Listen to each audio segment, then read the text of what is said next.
साथियों नमस्कार, कृषि दर्शन कार्यक्रम में आपका स्वागत है। साथियों, खरपतवार जो होती है वो फसलों को बहुत अधिक नुकसान पहुंचाती है, जिसका सीधा असर जो है उत्पादन पर जाता है।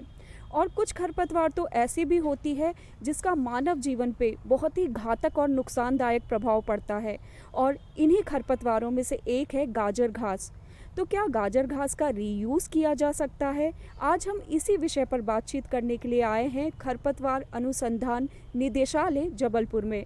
और आज इसी विषय पर हमारे साथ बातचीत करने के लिए हैं डॉक्टर PK सिंह जी। तो डॉक्टर साहब, आपका हमारे कार्यक्रम में बहुत बहुत स्वागत है। नमस्कार।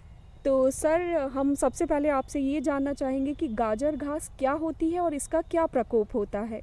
जी, देखिए, गाजर घास एक बहुत ही महामारी की तरह से फैला हुआ पौधा है जो कि काफ़ी विनाशक खरपतवार की श्रेणी में आता है। और इसका वैज्ञानिक नाम पार्थेनियम हिस्टोफोरस है, जो कि अलग अलग राज्यों में जो है अलग अलग नामों से इसको जानते हैं। कहीं कांग्रेस घास कहते हैं, कहीं पर इसको गंधी बूटी के रूप में जानते हैं, कहीं चटक चांदनी के नाम से जानते हैं। और ये जो है वो साकीय पौधा होता है जो एस्टेरेसी फैमिली का है, और 150 मीटर तक ये जो है इसका बढ़ाव हो जाता है, फैलाव हो जाता है। ये खरपतवार हिंदुस्तान का नहीं है बल्कि विदेशी खरपतवार है। ऐसा माना गया है कि जब 1955 में जो वो विदेशों से गेहूँ आयात किया गया तो उसके साथ ये हिंदुस्तान में आया, और फिर बाद में जो ये तमाम जगहों पर जो फैला, जिसमें 1956 में महाराष्ट्र के पुणे शहर में पहली बार इसको नोटिस किया गया। और आज पूरे देश में कहीं भी आप चले जाएं, गाजर घास जो है वो एक महामारी की तरह से हर क्षेत्र में, चाहे वो नॉर्थ हो, चाहे वो साउथ हो, चाहे वो ईस्ट हो या वेस्ट हो, सेंट्रल हो, गर्म इलाका हो, ठंडा इलाका हो, जहाँ भी आप जाएंगे ये गाजर घास लगातार फैलता जा रहा है। पहले ये केवल गैर फसली क्षेत्रों में आता था, सड़कों के किनारे, कॉलोनियों के किनारे। धीरे धीरे ये जो फसलों के बीच में निकल गया जो है वो, और आज एक बहुत बड़ी समस्या के रूप में जो है ये पूरी तरह से फैला हुआ है। और इसके प्रबंधन के लिए जो है लगातार जो है वो कार्यक्रम चलाए जा रहे हैं। तो ये गाजर घास जो है वो काफ़ी नुकसानदायक खरपतवार है, क्योंकि बाकी जो खरपतवार होते हैं वो सिर्फ जो है वो फसलों को नुकसान पहुंचाते हैं जो वो, लेकिन ये जो है वो मानव स्वास्थ्य के लिए, पशु स्वास्थ्य के लिए, हमारे जो है वो पर्यावरण के लिए, हमारे बायोडाइवर्सिटी यानी कि जैव विविधता के लिए और फसलों के लिए तो नुकसानदायक है ही है, क्योंकि ये जहाँ पर ये पनपता है वहाँ पर दूसरी वनस्पतियों को ये पनपने नहीं देता जो वो। और ये गाजर घास आप देखिए कि इसका जीवन चक्र जो है वो 3 से 4 माह का होता है, और इसमें सुसुप्तावस्था नहीं होती, इसलिए वर्ष में ये जो वो अपना 3 जीवन चक्र पूरा कर लेता है। और एक जीवन चक्र में एक पौधा 5000 से लेकर के 20,000 बीज बनाने की क्षमता रखता है। साथ ही साथ आप अगर इसके होने वाले नुकसान की बात करें तो मानव स्वास्थ्य के लिए, क्योंकि जो लोग इसके प्रति सेंसिटिव आते हैं, इसके बगल से गुजर जाएं तो उनको छींक आने लगती है, उनको खारिश होने लगती है, उनको तमाम तरह के चर्म रोग, उनको श्वास संबंधी बीमारी जो है वो, अगर पशु इसके बीच में जो है घूमते हैं तो इनको जो है तमाम तरह की बीमारियां हो जाती हैं, जो उनके बाल जगह जगह से झड़ने लगते हैं। दुधारू पशुओं के दूध में जो अजीब किस्म की महक आ जाती है। तो डर्मेटाइटिस, ब्रोंकाइटिस, अस्थमा, खासकर बच्चों, महिलाओं और बुज़ुर्गों के लिए जो वो ये काफ़ी ख़तरनाक है जो वो।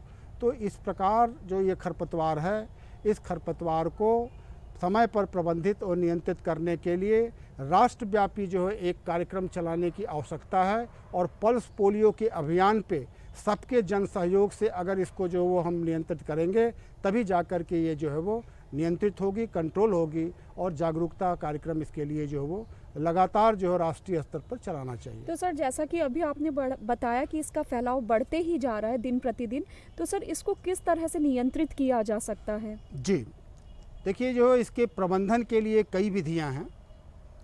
उसमें पहली विधि तो है कि जहां पर नमी वाले क्षेत्र हों और शुरुआत हुई हो, अगर व्यक्ति वहां पर जागरूक हैं, क्योंकि सिर्फ किसानों की ये समस्या नहीं है, ये सबकी समस्या है।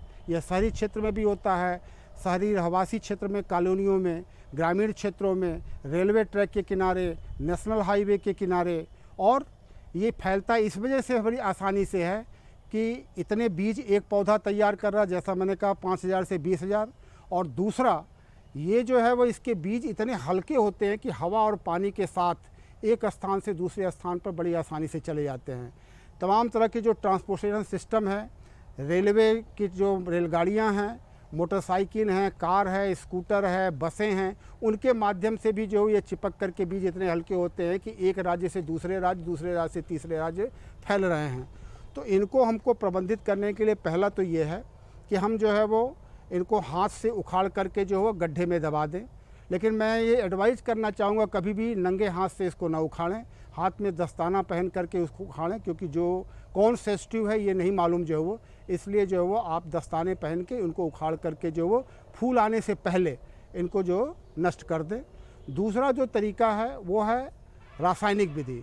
तमाम तरह की रसायनों की संस्तुति की गई है जो वो, जैसे कि हमारा गैर फसली क्षेत्रों में जो वो एट्राजिन का भी प्रयोग किया जा रहा है, और अगर मक्का में आया हुआ है तो मक्का, ज्वार, बाजरा में वहाँ भी एट्राजिन का प्रयोग करते हैं।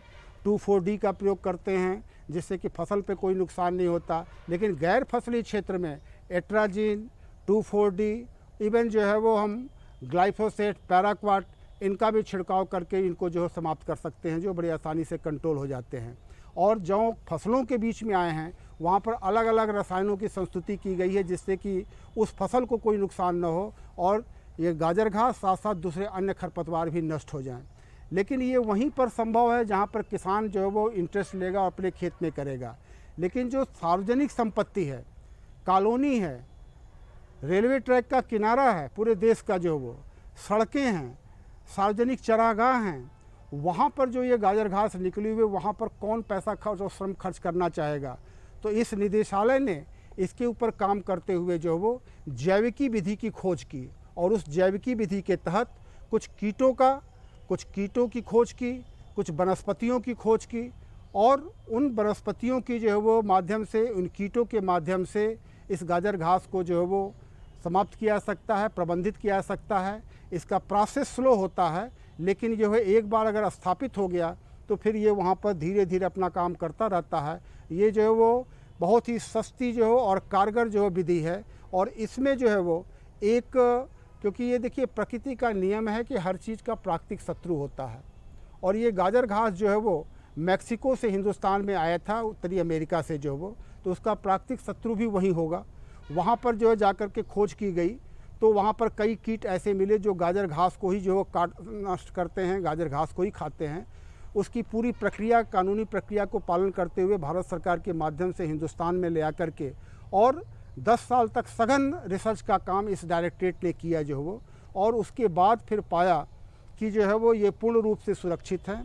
ये जो है वो सारे जो कीट आए उनमें से सिर्फ एक कीट यहाँ की जलवायु में जो स्थापित हो सकता है, उसका नाम है मैक्सिकन बिटिल, जिसको वैज्ञानिक नाम जाइगोग्रामा बाइकोलराटा है।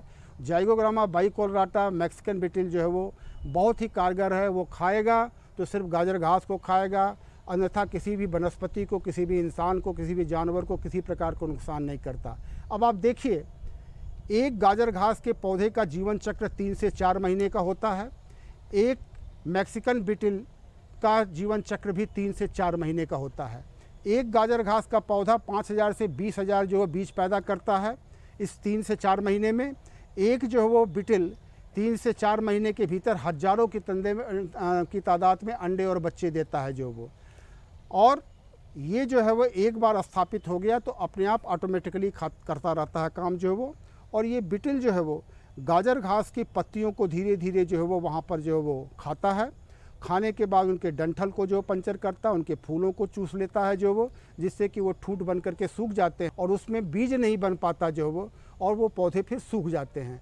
तो इसके लिए लगातार ये निदेशालय ये जानकारी जो है वो अलग अलग माध्यमों से जो, साथ ही साथ वर्ष में एक बार हम 16 से 22 अगस्त तक राष्ट्रीय स्तर पर गाजर घास जागरूकता सप्ताह मनाते हैं, जिसमें पूरे देश के कृषि विज्ञान केंद्र, लगभग जो 735 कृषि विज्ञान केंद्र को शामिल करते हैं पूरे देश के। हम सारे कृषि विश्वविद्यालयों को शामिल करते हैं, हम सारे कॉलेजेज और स्टूडेंट को शामिल करते हैं, हम नगर निगम, नगर महापालिका को जो वो और ग्राम पंचायतों के प्रतिनिधियों को शामिल करते हैं, ट्रेंड करते हैं।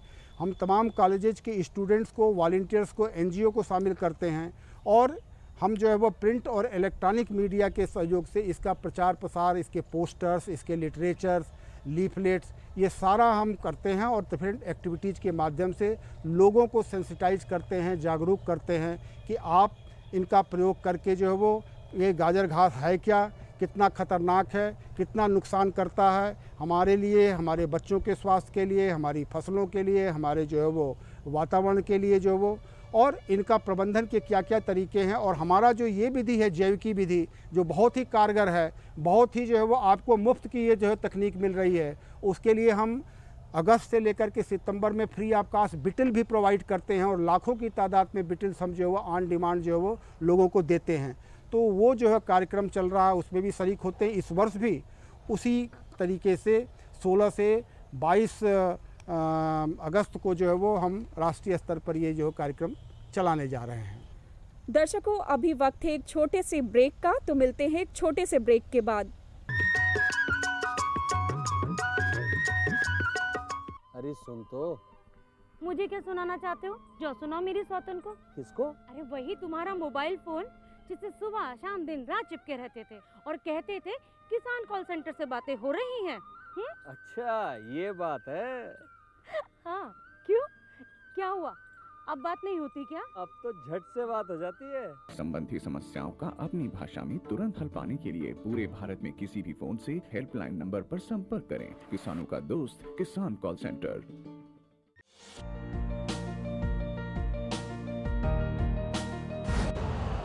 यूरिया का स्वदेशी उत्पादन 70 लाख टन बढ़ाने के लिए 6 उर्वरक संयंत्रों का उद्धार किया जा रहा है। FCIL के गोरखपुर, सिंदरी, तलचर और रामागुंडम संयंत्र, HFCL की बरौनी इकाई और BVFCL की नामरू फोर्थ। सोने पर सुहागा ये है कि देश में अब बनेगा सिर्फ नीम लेपित यूरिया, क्योंकि इससे होगा किसानों का फायदा ही फायदा। अनाज का उत्पादन 10% तक बढ़ेगा। बढ़ेगी 10 से 15% नाइट्रोजन क्षमता।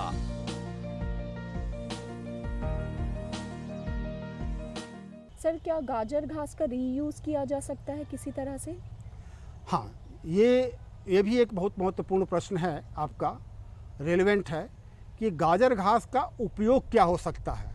हम इसको रीयूज नहीं करते, हम इसके जो वो संभावित उपयोग क्या क्या हो सकते हैं।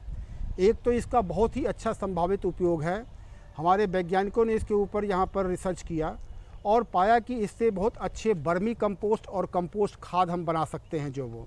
और इसके लिए हम जो है वो गड्ढा विधि से जो है वो तकनीकी ईजाद की गई है कि हम जो है वो गाजर घास को जो डिफरेंट स्टेजेस पे आते हैं उनको जो गड्ढा विधि से जो है गड्ढा बना करके जो है वो और उसमें भरते जाएं लेयर बाय लेयर, और उस पर जो है गोबर की जो है स्लरी बना करके और थोड़ा सा यूरिया का छिड़काव करके जो है वो फेज वाइज जो है वो धीरे धीरे भरते जाएं और एक हीप सी बना ले जो है वो। जब वो जो है वो ज़मीन के स्तर से जो है वो 2-3 फुट ऊपर तक हो जाए तो उसको मिट्टी और गोबर से लेप करके छोड़ दें। 3 महीने के भीतर ये सड़ करके जो है एक बहुत अच्छी जो वो कंपोस्ट खाद बन जाती है, जो नॉर्मल कंपोस्ट होगी उस कंपोस्ट की तुलना में इसमें जो न्यूट्रिएंट्स हैं जो वो लगभग 1.5 गुना से लेके 2 गुना होते हैं जो वो। तो एक तो ये है कि इससे कंपोस्ट बहुत अच्छी बनाई जा सकती है। दूसरा, इसका जो उपयोग है उसमें जो है वो जहाँ पर गोबर गैस प्लांट लगाते हैं लोग, वहाँ पर जो है वो गोबर के साथ जो है वो इसको मिक्स करके इसका प्रयोग करने से देखा गया है कि गैस जो है ज़्यादा तादाद में बढ़ती है। तीसरा, इसका उपयोग जो है वो लुगदी बना करके जो है वो तमाम तरह के पेपर और उनसे जो है वो बैग्स और इस तरह के जो चीज़ों को जो है बनाने में प्रयोग किया जा सकता है। इनके पार्टिकल बोर्ड बनाए जा सकते हैं जो कि काफ़ी अच्छा बनता है जो वो। तो ये सारे इसके संभावित उपयोग हैं। और साथ ही साथ मैं एक और महत्वपूर्ण बात यहाँ पर बताना चाहूँगा कि ये गाजर घास जो है वो इसका उपयोग करें, इसका नियंत्रण करें। नियंत्रण में जो हमने एक जैविकी विधि बताई थी, एक और भी 2 हमारे इस तरह की वनस्पतियों की हम लोगों ने खोज की है। एक है कैसिया तोरा, जिसको चकोड़ा कहते हैं, कैसिया तोरा और कैसिया सरेसिया।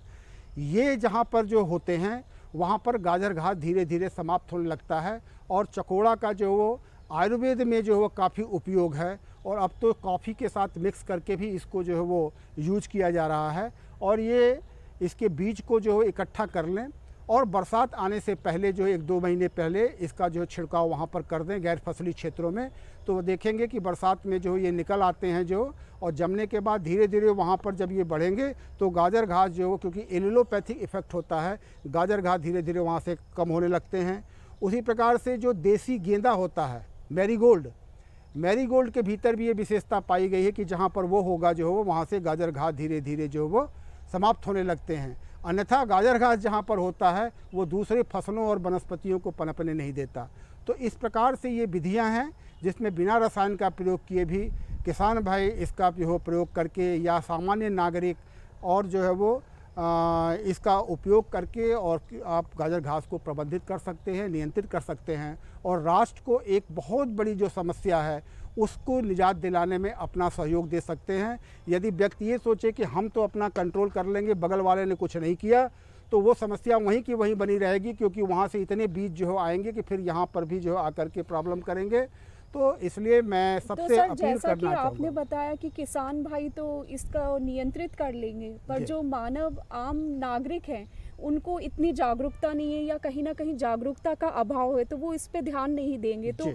उनमें क्या, किस तरह से संस्था जागरूकता फैलाने का भी कार्य कर रही है? हमने जैसा पहले बताया कि जो वो हम पूरे वर्ष भर जो है डिफरेंट टाइप के कार्यक्रम चलाते रहते हैं, लेकिन गाजर घास के ऊपर विशेष रूप से अगस्त में 16 से 22 अगस्त पिछले 20 वर्ष से हम राष्ट्रीय जागरूकता गाजर घास जागरूकता सप्ताह जो हम मना रहे हैं, और उसके तहत तमाम एक्टिविटीज़ करते हैं। उसमें किसानों के लिए भी करते हैं, अधिकारियों के लिए करते हैं, पॉलिसी मेकर के लिए भी करते हैं, नगर पालिका के लोगों के लिए करते हैं, स्टूडेंट के लिए करते हैं, और सीनियर सिटीजन से लेकर के सामान्य नागरिक तक के लिए भी हम ये कार्यक्रम चलाते हैं। कॉलोनी के माध्यम से या NGOs के माध्यम से अलग अलग जो है कॉलोनीज़ में भी ये कार्यक्रम जागरूकता सप्ताह चलाया जाता है, और मकसद यही होता है कि लोग इसके बारे में अवेयर होकर के ज़्यादा से ज़्यादा इसमें पार्टिसिपेट करें, और इस तरह की समस्या से जो है वो उनको मुक्ति मिल सके, साथ ही वो समाज में भी एक अच्छा जो है वो मैसेज दे सके जो है वो। डॉक्टर साहब, जैसा कि आपने हमें अभी बताया कि गाजर घास की रोकथाम के लिए कुछ कीटों का प्रयोग किया जाता है, तो सर ये तो एक रिसर्च संस्था है, तो इजीली यहाँ वो कीट मिल जाते हैं, पर किसान भाइयों के पास वो कीट किस तरह से पहुँचाए जाते हैं? जी, ये अच्छा प्रश्न है आपका जो है वो। ये कीट जो है वो और इसके ऊपर रिसर्च, ये एकमात्र संस्थान है जहाँ पर की शुरुआत की गई, और आज पिछले 25 साल से जो वो इस पर जो काम किया जा रहा है। इन कीटों की रेयरिंग करके जो वो, और इन कीटों को जो है वो ज़्यादा से ज़्यादा संख्या में पैदा करके और पूरे हिंदुस्तान में ऑन डिमांड जो है रिक्वेस्ट पे हम कैसे भेजते हैं, इस प्रकार का ये जो बॉक्स होता है। इसमें देखिए जो छेद बने हुए हैं जिसमें कीट न बाहर निकल पावे, लेकिन हवा इसमें जाती रहे, इसके ऊपर भी है, और इसके ऊपर फिर एक गत्ते का जो है वो डब्बा होता है जो पैक होता है, उसमें भी छेद बने होते हैं जिससे एयर जाता रहे, और ये बाई पोस्ट जो है वो हिंदुस्तान के किसी कोने में भी चला जाता है। इसको जो है तैयार करने के लिए जो एडल्ट बीटल्स होते हैं, हम इसमें गाजर घास के सूखे जो है वो डंडियों को डालते हैं, और उसके बाद इसमें जो है वो बीटल्स को भर करके और फिर पैकिंग करके जो है इनको हम बाई पोस्ट भेज देते हैं। पहुंचने में कहीं कहीं जो दूर के स्थान होते हैं 7 से 8 दिन भी लग जाते हैं। तो ये कीट जो है वो इनके ऊपर, चूँकि गाजर घास की इसमें स्टिक पड़ी हुई है, तो उनको खा करके वो जिंदा करके पड़े रहते हैं, सर्वाइव होते हैं। और फिर हम साथ साथ आम किसानों को, आम जनमानस को समय समय पर ट्रेनिंग देते हैं, क्योंकि हम तो एक निश्चित थोड़ी संख्या में कीट देंगे, किस प्रकार से इसको मल्टीप्लाई करके अपने क्षेत्र में बढ़ा सकें, उसका प्रशिक्षण, उसका लिटरेचर भी देते हैं, जिससे कि वो ले जा करके अपने क्षेत्र में जो इसकी जनसंख्या को ज़्यादा से ज़्यादा बढ़ा लें।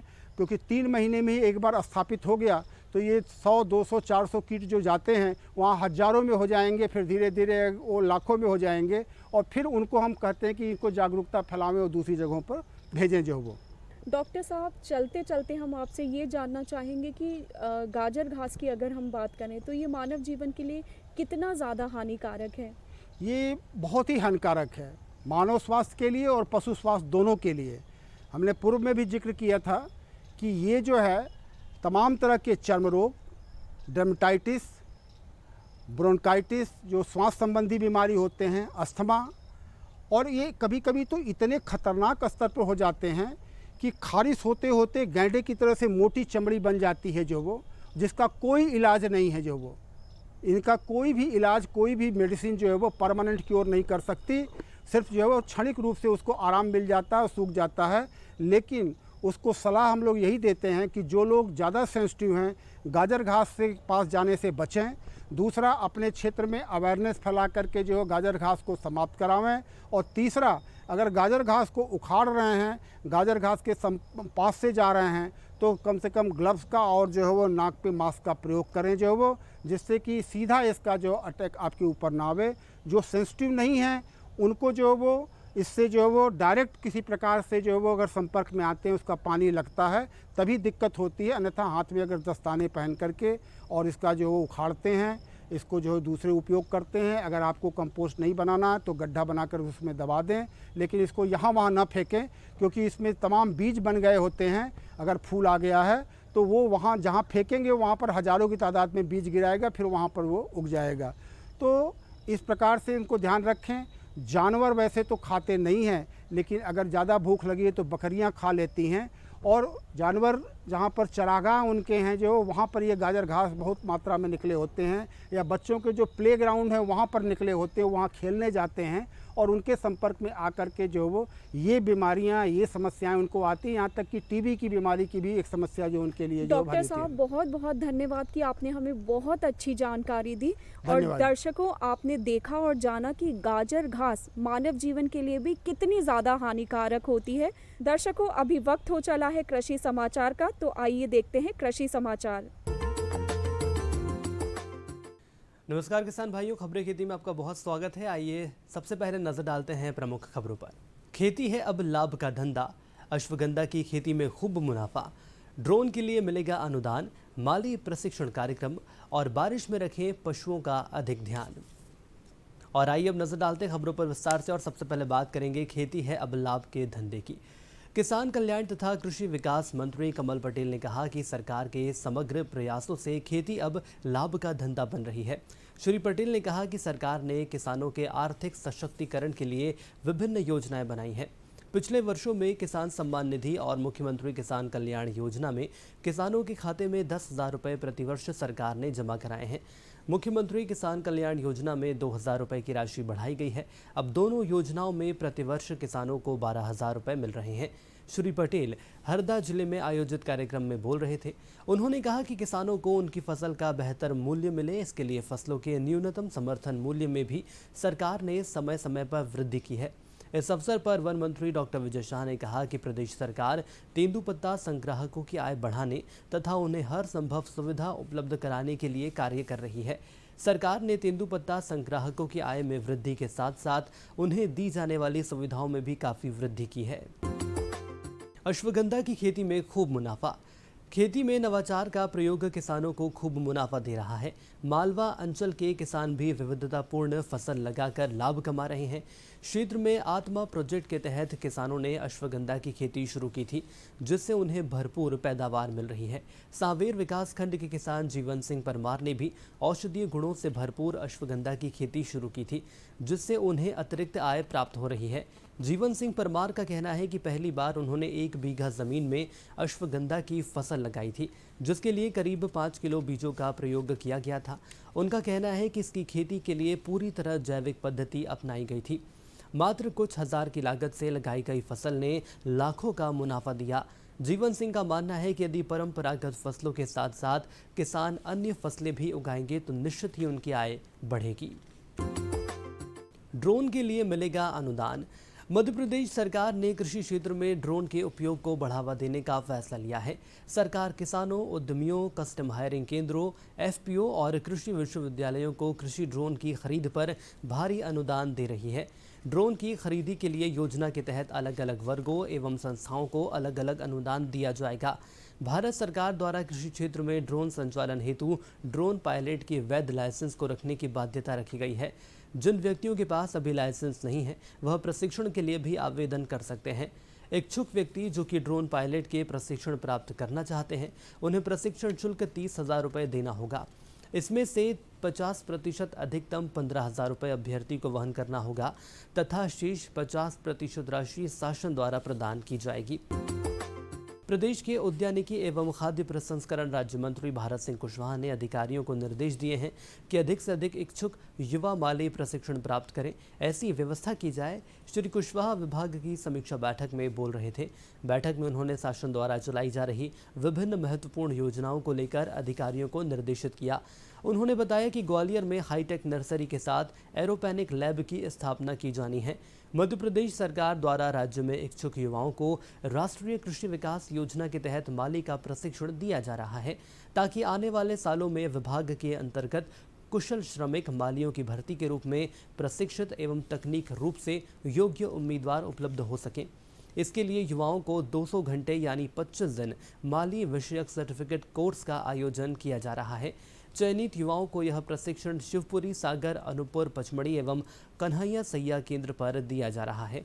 प्रशिक्षण प्राप्त करने के लिए सरकार ने बेरोजगार युवाओं की आयु 18 से 40 वर्ष तक निर्धारित की है।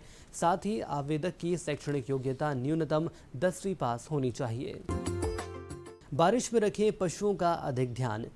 बरसात के मौसम में पशुओं में कई तरह के रोग लगने की संभावना होती है। साथ ही अधिक बारिश से बाढ़ आने के कारण, बिजली गिरने के चलते या अन्य प्राकृतिक कारणों से पशुओं की भी मृत्यु होने की संभावना रहती है। ऐसे में पशुपालकों को पशुओं के साथ की उचित व्यवस्था के साथ ही अच्छी तरह देखरेख करना चाहिए, ताकि आर्थिक नुकसान से बचा जा सके। पशु बाड़े की छत से पानी का रिसाव नहीं होने देना चाहिए। बाड़े को साफ सुथरा और सूखा रखा जाना चाहिए। बरसात के दिनों में पशुओं को बिजली के खंभों से बांधकर नहीं रखना चाहिए। बरसात के मौसम में पशुओं को हरे चारे के साथ साथ सूखा चारा भी दिया जाना चाहिए। पशुपालकों को बरसात के दिनों में पशु प्रबंधन के लिए जागरूकता कार्यक्रम में भाग लेकर तथा पशुओं की देखभाल करने के लिए अपने निकटतम पशु चिकित्सक से परामर्श लेते रहना चाहिए। और इसी के साथ किसान भाइयों, खबरें खेती में आज के लिए इतना ही। मुझे दीजिए इजाजत। नमस्कार। तो दर्शकों, अगले अंक में फिर मुलाकात होगी। नमस्कार।